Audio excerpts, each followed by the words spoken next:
and welcome to day 4 of the TransCape 2022 race. Today we are leaving from the beautiful town of Riversdal and we're going to ride all the way to Swellendam. Last night we had quite a lot of rain, good rain, the ground is nice and soaked. So we're going to have some awesome muddy pictures today and it's going to make it a fun day. It's quite nice and cool. I think it's probably about 16 degrees Celsius. It's just perfect, slightly overcast. So the next bout of rain showers is only expected at about 12 o'clock. Yeah, so this morning we had once again an early start. We're up just after 4. Got our sumptuous, beautiful breakfast at the torrential, which is in the town of Riversdal. Had yogurt, fruit, scrambled eggs and a rasher of bacon. So yeah, that was really awesome. Yeah, the setting in Riversdal, the guest homes, just absolutely luxurious, beautiful, comfortable, just an amazing place to stay and to sleep. Then we were taken by means of a shuttle with the Toyota Fortuna shuttles, which are really nice, comfortable vehicles to ride in.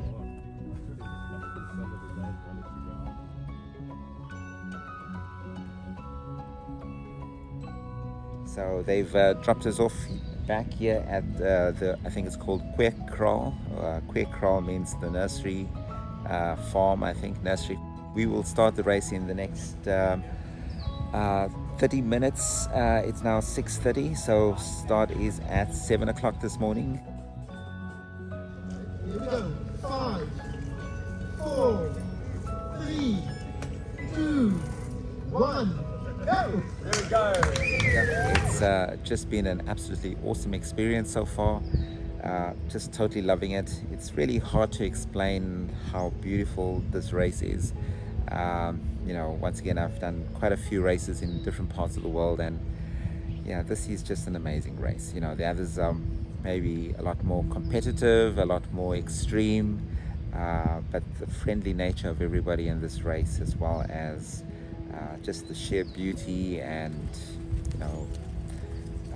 camaraderie that we have with all the riders, is just something on a different level altogether. It's well worth coming to experience this and have a look at this and take part in this race. We set off through the mountains. It was a challenging ride. So I'm almost at the top of Riversdal, which is just above the second water point, and the organizers have simplified the route for us. We should have been doing some of the single track down at the bottom of this amazing valley. You can just see it in the background, but I think because of all it was so wet and muddy, I think they've just decided it's probably safer just to let us ride on one of these gravel roads. So I'm not complaining. I've been left way behind, just trying to catch up. So I don't mind a bit of gravel to try to make up. Lots of climbing. We started off with a really long climb, a series of small, short, steep climbs. But I think the biggest challenge of today was the rain. It was predicted that it was going to rain. I think last night we had quite a lot of rain, and so although the ground is very sandy and slightly rocky and drains really easily, the organizers had taken the decision to rather just close to change the route slightly, so that we didn't have to do the single track through the Riversdal nature reserve, and that helped to eliminate a huge section of single track. I think it would have been a challenge doing the single track in the rain, because at about that time it just started to come down, and I think it would have been way too muddy and dangerous and tricky to actually try to do that. So instead of going through the single track, we just went straight up over the hill and down the other side. So I'm coming up to Waterpoint 2. This is the farm called Riversdal, and yeah, there's a little bit of rain on the way down, a bit of mud, but spectacular. And now you can see exactly why this part of the world is so green. There's such a big contrast to riding through the Karoo a little earlier on. And yeah, we're coming to the Waterpoint, guys.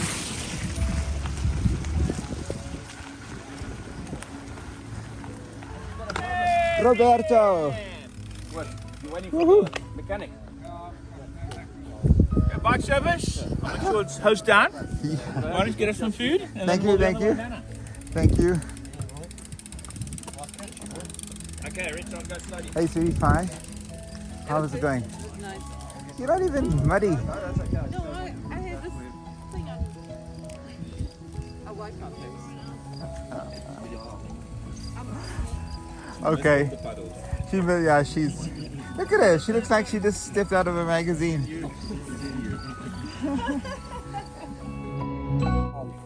I think they took pity on us today.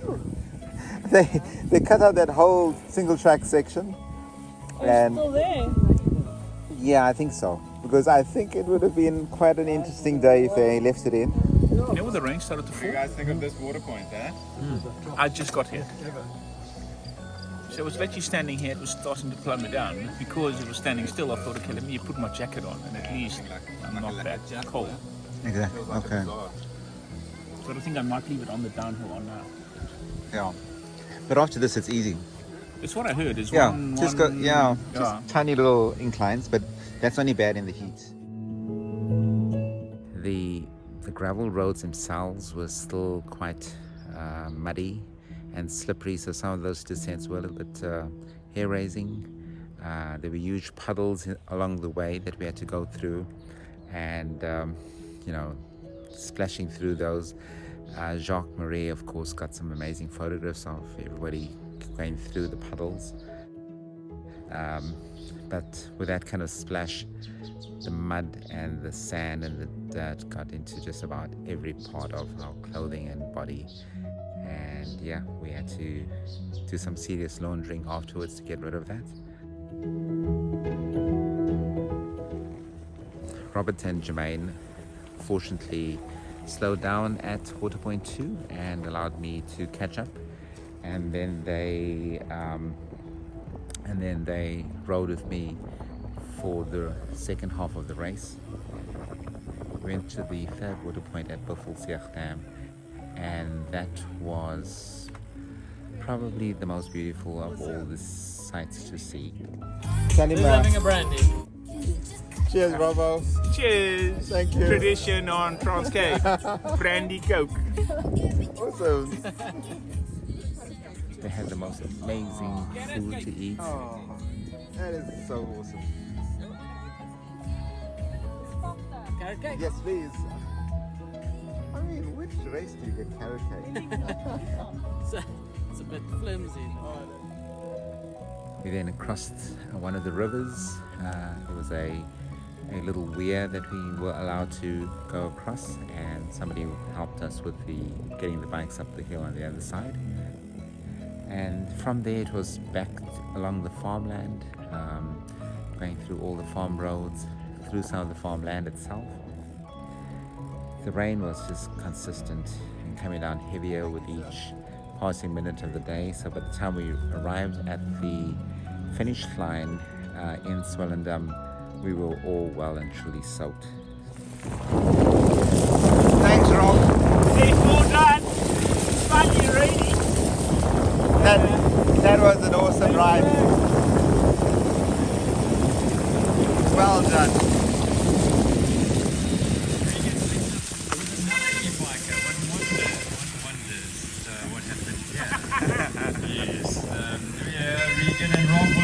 Right into it, eh? I'm really enjoying it. I'm getting the the skill thing. No, yeah. You're not Taking, yeah. yeah, that's the thing. I'm not tiptoeing around the rocks. I'm just like, let it go a little Trusting bit. the bike. The And it's bike a does the magic job. From somebody who walked down every hill last year. This is what I'm saying, is that she's coming in and beaming and saying, I know. loving this. I do, Maria. I think next year she's going to challenge Regis. Well, tonight we're going to have dinner at the old prison, old Swellendam prison, and yeah, looking forward to that. They always serve a really great meal. Hopefully, going to get some nice shots of the dinner and some of the meal that we're going to have. So this was the prison in the 19th century, in the Victorian era. This was the prison, and it's been turned into the Field and Fork, and it is a restaurant run and owned by the mayor of Swellendam. How cool is that? There are the mayor's. Later that evening, I managed to catch up with Candice Lill, who is the most famous South African mountain biker, as she has been runner-up in the Cape Epic for 2 years running, and she had these really kind words of encouragement. Hi, the HPL Cycling Club. It's Candice Lill coming to you from TransCape in South Africa. I'm speaking to Regan here, and he says that there's such a cool cycling club in Canada and that you would all love to come and do the TransCape mountain bike race in South Africa. It's my first time doing it, and it is so much fun. It's nothing hectic like Cape Epic. You won't be asked to go down crazy technical things or climb ridiculous hills. It's all nice mountain biking, and everyone here just enjoys it. So the vibe is really fun, and another great thing is that it's summer here, so you can escape your minus temperatures for a bit and come ride in South Africa. I promise we will give you great mountain biking and fantastic hospitality, and you'll meet some great people. Just remember, if you've enjoyed this video, please press the like button, and if you want to see more videos about this amazing adventure and others that are similar to this, please subscribe to this channel. Until the next time we meet, cheers, bye.